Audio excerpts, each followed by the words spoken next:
I'm going to go oil up the grill. I like to use avocado oil on the grill because it's got a high smoke point, doesn't burn.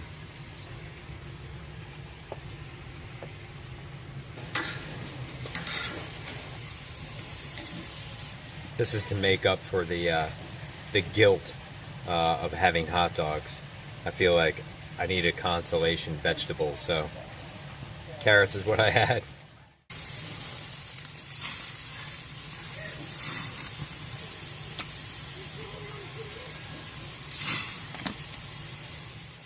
I'm gonna close this, help this cook a little bit faster.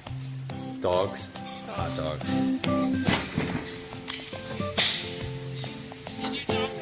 Got some good blistering back here. In the front, probably not so much. It gets cooler towards the front, yeah, see? So that needs a little more time. Timing, good grilling, it's all about the timing. It's just, that one's just starting to blister right there.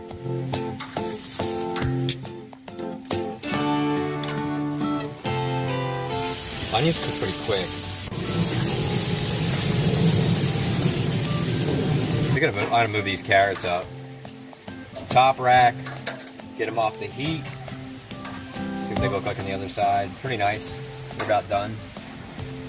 They could use a softened because we got some good char on the outside, but not so much. But they're still real firm. So now the big carrots need a little more work. I'm gonna keep those down the heat source. Over here. Again, I don't necessarily pair carrots and hot dogs, but that was the vegetable that won. So that's what we're doing. All right, so onions are coming off. They're gonna go up top because they're done. I can feel them. See, they get like this, man. They're definitely, that's it.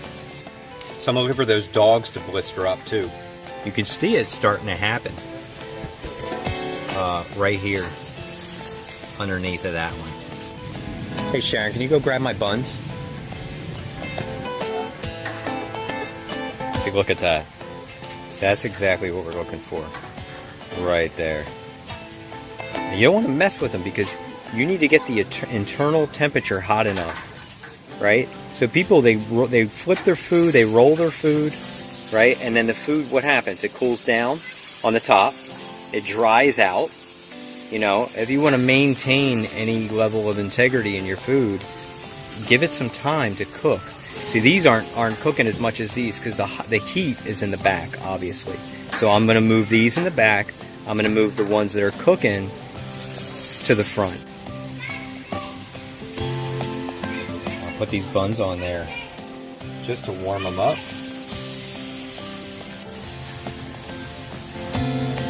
Now you can see on this one, it's starting to split right there. This is the point where you start losing juices, you know, so it's not quite as critical in a hot dog. I find that it's very difficult to overcook a hot dog. It's easy to undercook it. What's worse than an undercooked hot dog? I don't really know. I don't know if there is anything worse.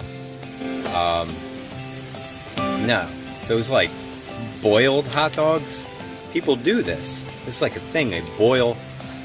You ever done this? You ever eaten a boiled hot dog, Sharon? Huh? Why would anybody do that? What's the point? How do you know when it's cooked? Just char it till it's dead. This one's starting to split too. So you want to look for this, because when this starts happening, that's an indicator that you're probably close to done. Another way to know is to just put an instant read thermometer in there. That's the best way. You're looking at 165 degrees. On a hot dog. This is a ground processed meat product, so you don't want it to be any lower than 165 Fahrenheit. That's where your bacteria gets killed. So if you want to avoid foodborne illness, of course you do, then make sure that your food is hot enough when you cook it. But when you put a thermometer in something like a hot dog, juice is just going to ooze out the end, and you're going to lose that. Now let's check this bread out, see what's going on here. Heat is low on these. Notice that I could barely open them before because they were cold, right? They were once frozen and then thawed. As they warm, they get more pliable, and then I could spread them out against the grate, and then we'll get a nice better toast on these. These have butter on them, and that's it, just to keep them from drying out, and then the butter will brown. and that'll give us some nice char. This is already starting to crisp up on the outside. We don't want to keep it on too long. I don't want it to be crunchy. Still want it to be bread, not toast. Dogs are now going up top.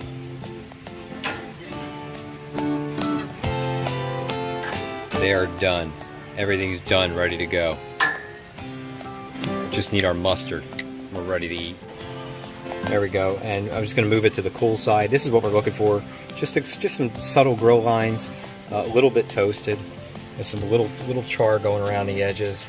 That's nice bread right there. It's firm. It's a little bit crisp, but still soft. I was going to take the carrots off, take the onions off.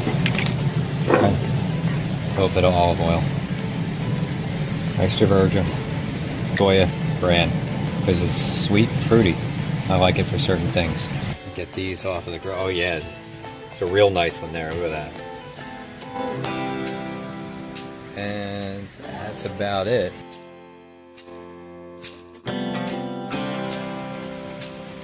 Good dog, huh? I was cooking the dogs on the other grill.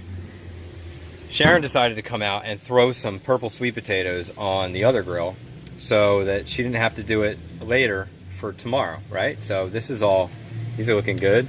These are all ready to go. That way it doesn't heat the house up. So here's a cooking tip for you. Here's a cooking tip for you.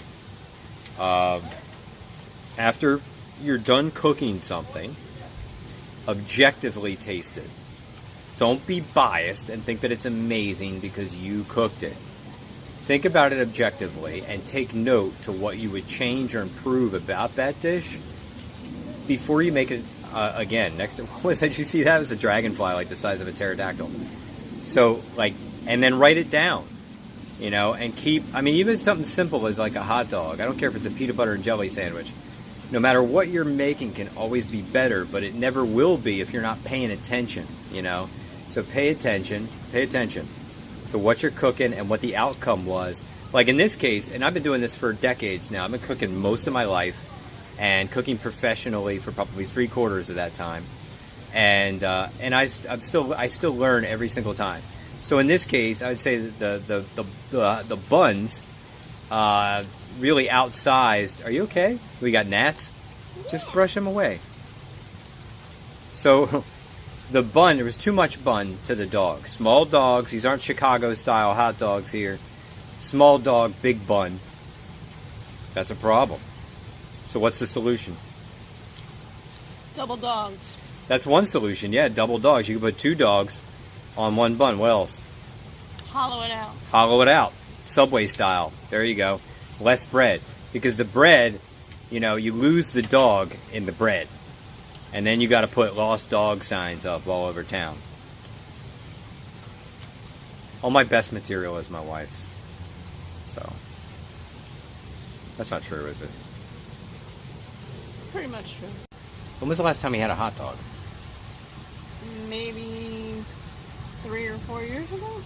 Yeah, that sounds about right. I was saying earlier, it's like a special occasion for us, But usually, I'll allow like once a year. Although she had one yesterday and today. This is a double hot dog. That means you're not going to get one for like another 10 years. So these are, what kind of dogs? These are Applegate dogs.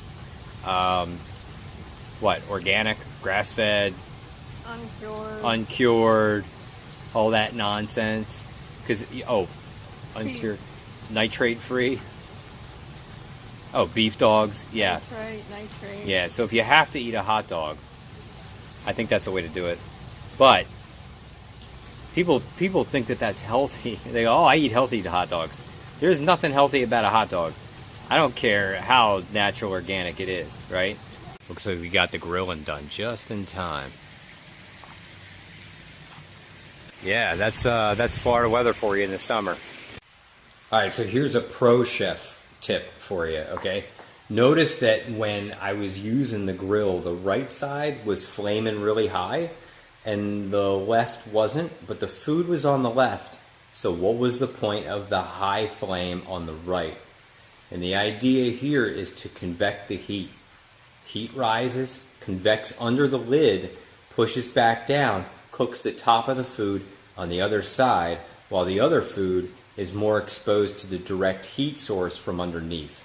There you get more even cooking. So for all of you pro chefs out there, and I know I'm friends with quite a few of you, if you didn't know that little tip, there you go.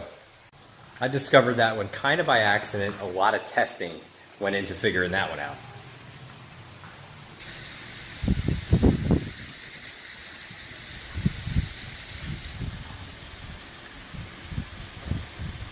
They went inside and finished up. It's a little windy out here.